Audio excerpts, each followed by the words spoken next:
að því gefnu, sérðu þá möguleika á því, sérstaklega nú þegar er verið að skipta stjórn í Bandaríkjunum, möguleika á því að það verði hægt að semja frið fyrir botni Miðjarðarhafs innan nokkurra missera? Sá möguleiki fyrir hendi, en vandamáli hefur aldrei verið Hamas-samtökin eða Fatah-samtökin eða Frelsissamtök Palestínu eða Yasser Arafat. Og það nú ekki annað en að benda á það að áður en að Hamas-samtökin unni þennan kosningasigur, þá var Abu Mazen eða Mahmoud Abbas búin að vera við völd í svolítinn tíma. Og allt þetta lið í kringum hann og sem var áður í kringum Arafat. Þetta eru menn sem hafa í raun verið nánast handgengnir Bandaríkjastjórn.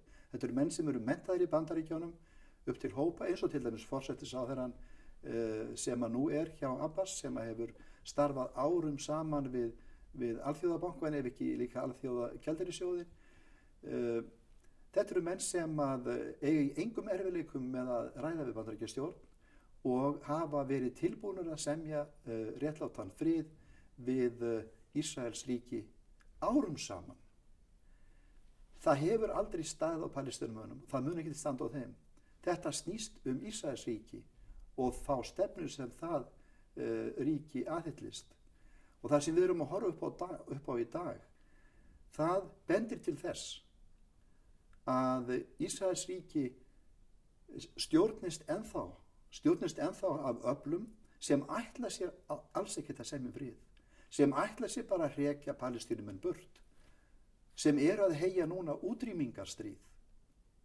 Því það er þannig sem palestínska þjóðin upplifir árásarstríðið gegn Gaza þessa dagana. Og það er ekki eins og þetta að kalla þetta stríð, því þetta er bara einn ógurlega öflugur og voldugur her með mesta tæknibúnaða sem til og líka njósnabúnaða að sama skapi, getur fylgst með öllum hreyfingum fólks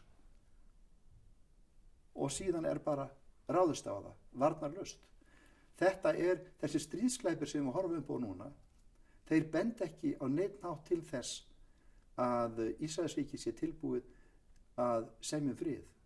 Og það sem verra að þar eru núna kosningar framundan og í Ísrael verið að gera því skóna að þessir sem í frambúði þeim kosningum, eins og utanríkisráðherrann Livni, eins og Barak hermálaráðherra, að þau séu að sýna Netanyahu, sem aðalanstæðingurinn, leiðtogi Líkúds bandalagsins og sem ansi sigurviss, þau séu að sýna honum og ísraelsku þjóðinni að þau séu líka öflug, hörð og geti tekið harkalega á þessum palestínumönnum.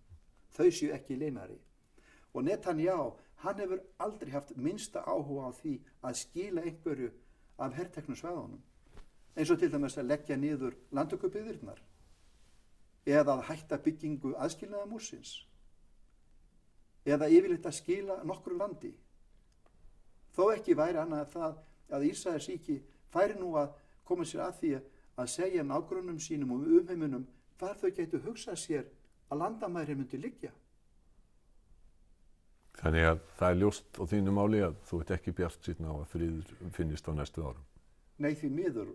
Ég var var við það út í Jerúsalem núna fyrir rúmum mánuði þegar að, það er nú kannski orðið eitthvað aðeins meira, þegar að það er orðnir 2 mánuðir, þegar að við vöknuðum upp við það 4. nóvember í Jerúsalem á gistiheimilinu á Olíufjalli, þar sem að Augusta Victoria sjúkrahúsið sem rekið af lúterska heimssambandinu.